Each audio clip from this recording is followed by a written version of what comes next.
Hola comunidad 100% fiscal. Mi nombre es Jessica Salazar Cuervo y hoy les vamos a hablar del efecto fiscal de los contratos. Bienvenidos.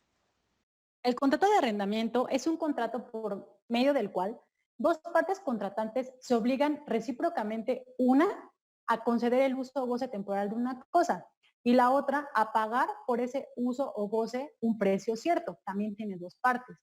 Los elementos personales pues son el arrendador y el arrendatario. El arrendador es la persona que da la cosa en arrendamiento y el arrendatario es quien recibe la cosa arrendada. Ahora, los elementos reales, la cosa. La cosa pueden ser bienes muebles o bienes inmuebles para efectos de la materia civil. Ahora vamos a ver por qué. E incluso bienes intangibles como los derechos, siempre y cuando la ley no prohíba su arrendamiento. El precio es la contraprestación que el arrendatario paga por el arrendamiento. La renta consiste en una cantidad periódica de dinero que se paga durante la duración del arrendamiento. Ahora, el tiempo. El tiempo es un contrato con carácter temporal, el plazo durante el cual surtirá efectos el arrendamiento, y es un contrato consensual, aunque es formal cuando se trata de bienes inmuebles. Ahora, las obligaciones del arrendador pues son entregar la cosa en tiempo y forma.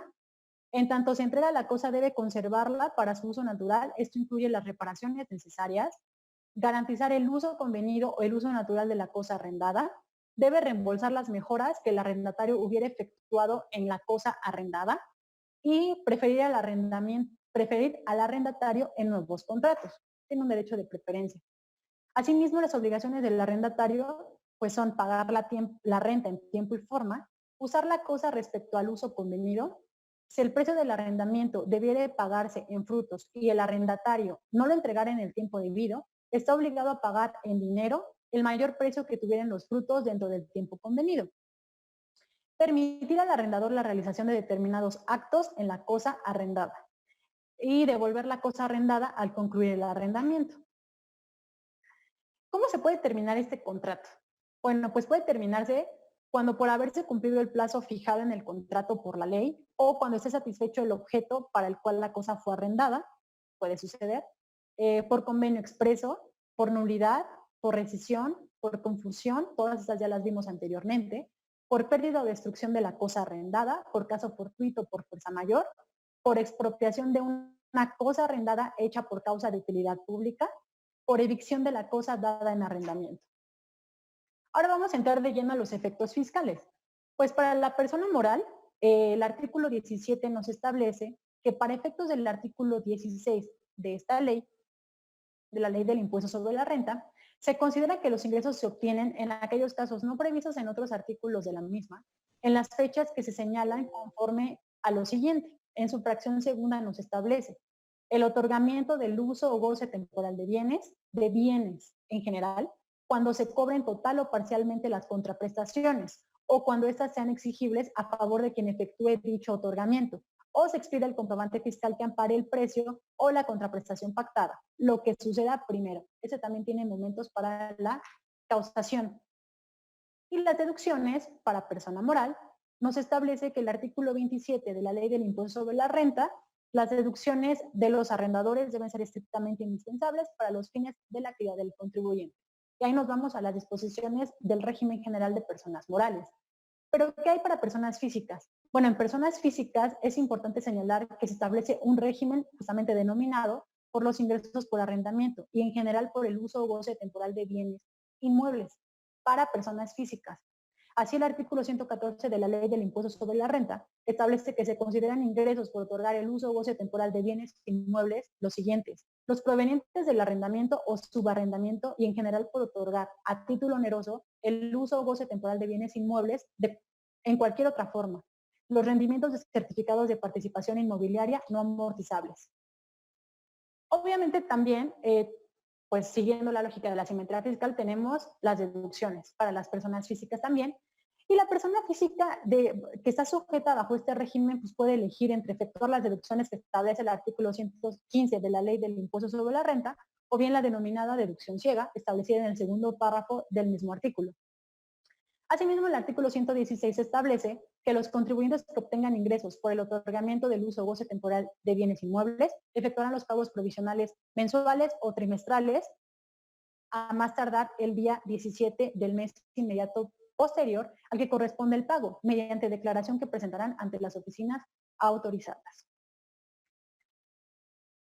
Las deducciones del artículo 115 que les comentaba anteriormente, que puede elegir el arrendatario, perdón, el arrendador, encontramos entre esas deducciones los pagos efectuados por el impuesto predial correspondiente al año calendario sobre dichos inmuebles, los gastos de mantenimiento que no impliquen adiciones o mejoras al bien de que se trate, los intereses reales pagados por préstamos utilizados para la compra, construcción o mejoras de los bienes inmuebles, siempre y cuando tengan el comprobante fiscal correspondiente, los salarios, comisiones y honorarios pagados, así como los impuestos, cuotas o contribuciones que conforme a esta ley les corresponda cubrir sobre dichos salarios efectivamente pagados, el importe de las primas de seguros que amparen los bienes respectivos, así como las inversiones en construcciones, incluyendo adiciones y mejoras.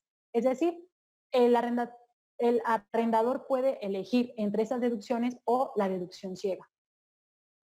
Por su parte, el artículo 198 del reglamento señala que los contribuyentes que únicamente perciban ingresos por otorgar el uso o goce temporal de inmuebles durante el primer año calendario en que perciban dichos ingresos estarán obligados a presentar la declaración a que se refiere el artículo 116 de la ley a partir del periodo en que las rentas pactadas o devengadas correspondientes al mismo excedan de 10 salarios mínimos generales vigentes en el Distrito Federal, elevados al periodo de que se trate, y continuarán efectuando los pagos provisionales durante los periodos que falten para terminar dicho año de calendario, independientemente del monto de los ingresos que por concepto de rentas perciban en esos periodos.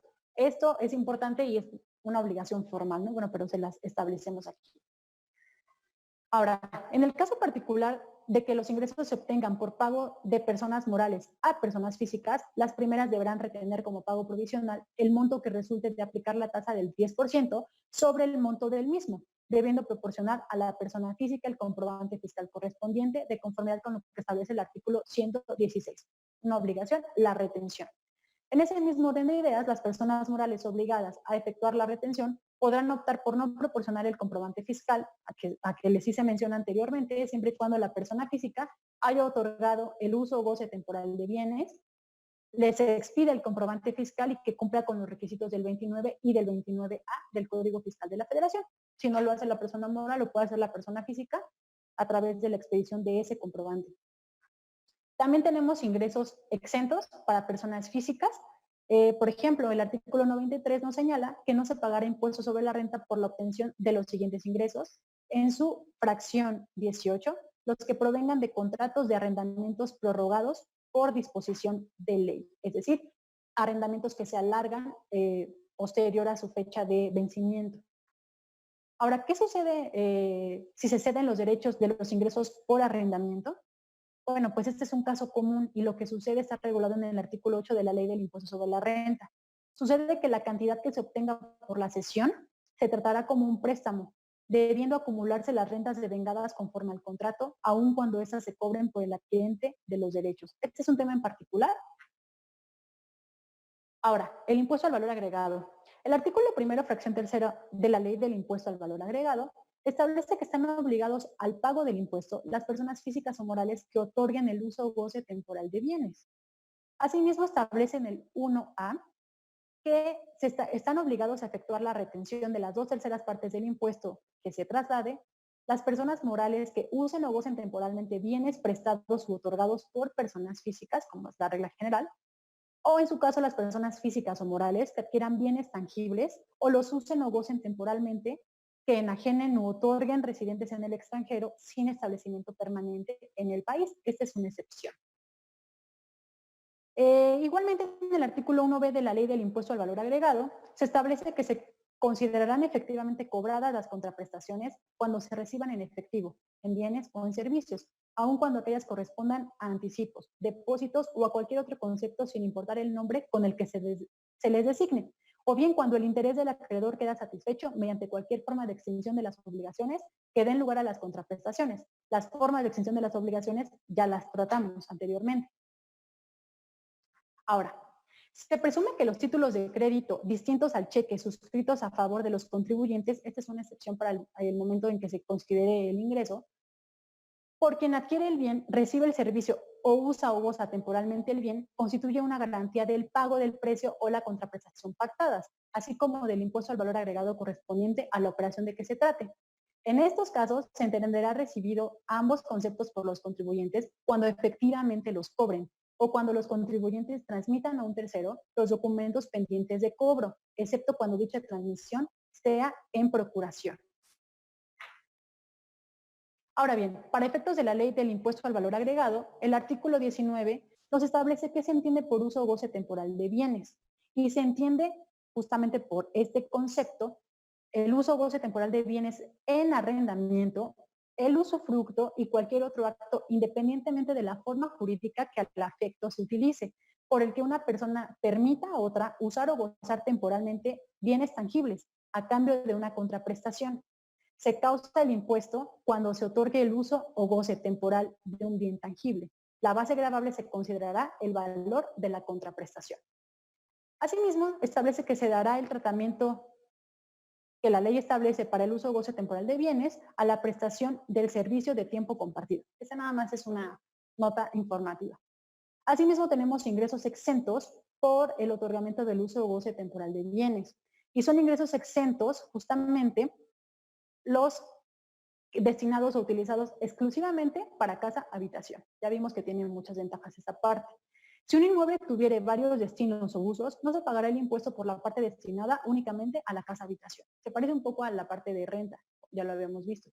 Lo dispuesto en esta fracción no es aplicable a los inmuebles o parte de ellos que se proporcionen amoblados o se destinen o utilicen como hoteles o casas de hospedaje. Cualquier duda o aclaración, síguenos en nuestras redes sociales, Capacitando para el Futuro.